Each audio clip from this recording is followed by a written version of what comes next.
শহর একটা কারণ হচ্ছে রমাদান ফেস্ট 2026। এটা একদম ফরিদপুরে সর্বপ্রথম বিক্রি এভারেজ, তার কারণ একে তো রোজার মধ্যে সবার একটা নামাজের ব্যাপার আছে। মোটামুটি ভালোই সারা পাচ্ছি আর কি। সবাই কিনে, মেয়ে ছেলে বুড়ো বুড়ি সবাই কিনে। হ্যালো বন্ধুরা, আমি এখন আছি ফরিদপুরে আলাউদ্দিন কমিটি সেন্টারের সামনে, সিভিল সার্জনের সামনে।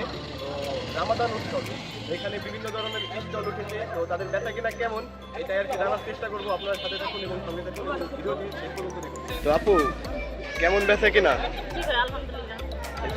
আসার কি শুধু মেয়েরাই কিনে না ছেলেরাও কিনে?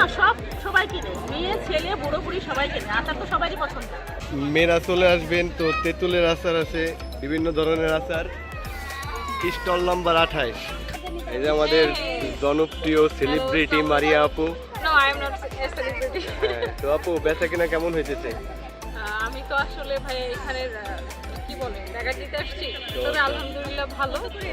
যখন আসছি খুব ভালো। মেলাটা যেহেতু প্রথম ফরিদপুরে, তো বেচা কিনা কি ওই তুলনায় বেশি না? তো ব্যাপারটা হয়েছে কি, আমাদের স্বয়ংবর তো মোটামুটি অনেকেই চেনে। আমাদের রিপিট কাস্টমার বা আগের যারা কাস্টমার সবাই আসছে, এবং ইভেন আমার নতুন কাস্টমার পাইছে একটু।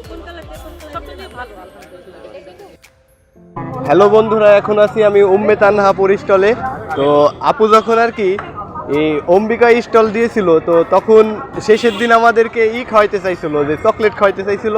তো আমি তার নামে মামলা দিব, সেদিনকে আমাদের চকলেট খাওয়ায় নাই। তো আপু, কেন চকলেট খাওয়ান নাই? জানি না, আপনারা হয়তো চলে গেছেন বা কিছু একটা, তবে আজকে খাবেন অবশ্যই। না আপু, ধন্যবাদ, খাইতে হবে না। তবে দেখতেছি সব স্টলের চাইতে আপনার স্টল পুরো ফাঁকা হয়ে গেছে। তো বেচা কেনা কেমন? আলহামদুলিল্লাহ ভালো, আমার হচ্ছে রিপিট কাস্টমারগুলো বেশি। ও আচ্ছা।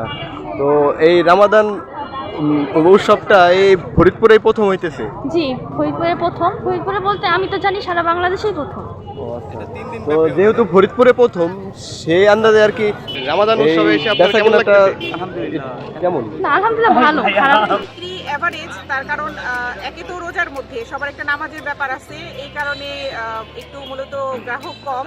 যে আমি রাকিব হোসেন নক্ষত্র, আমি আজকে সদস্য হয়েছি। সদস্য হওয়ার একটা কারণ হচ্ছে রমাদান ফেস্ট 2026। এটা একদম ফরিদপুরে সর্বপ্রথম। আমি কালকে এবং আজকে এসেছি। আমি পর্যবেক্ষণ করার পরে কিন্তু সদস্য হয়েছি এবং আমি কন্ট্রোল রুমে দায়িত্ব পালন করছি আপাতত। কেন আমি সদস্য হলাম? অবশ্যই একটা সুন্দর কার্যক্রম, অবশ্যই এত সুন্দর কার্যক্রম আমি ফরিদপুরে আগে কখনো দেখিনি। ইউনাইটেড ফরিদপুরের প্রথম পদযাত্রা, কোনো বিশৃঙ্খলা নেই, কোনো আনাগোনা, মানে এত সুন্দর মানুষের আনাগোনা, দর্শকদের আনাগোনা, আবার কালকে কাওয়ালি সন্ধ্যা। তো এত সুন্দর আয়োজনকে আমি অবশ্যই অ্যাপ্রিসিয়েট করি এবং যারা আগামীকালকে আসবেন সবাইকে দাওয়াত রইল। আগামীকাল 6:40 8 মার্চ কাওয়ালি সন্ধ্যার আয়োজন করা হচ্ছে, আপনারা অবশ্যই আসবেন। তো অনেকগুলো স্টল, তো সব স্টলে আর কি কথা বলাটা খুব কষ্টকর। তো আমরা যে কয়টা স্টল পাচ্ছি সে কথায় কথা বলার চেষ্টা করছি। তো এখানে খুব সুশৃঙ্খলভাবে এই রামাদান মেলাটা তারা উপভোগ করছে। তো আমি আজকের মতো এখানে বিদায় নিব। আপনারা ভালো থাকবেন, সাথে থাকবেন, ধন্যবাদ। সে যে বসে আছে একা একা, রঙিন স্বপ্ন তার বুনতে, সে যে চেয়ে আছে ভরা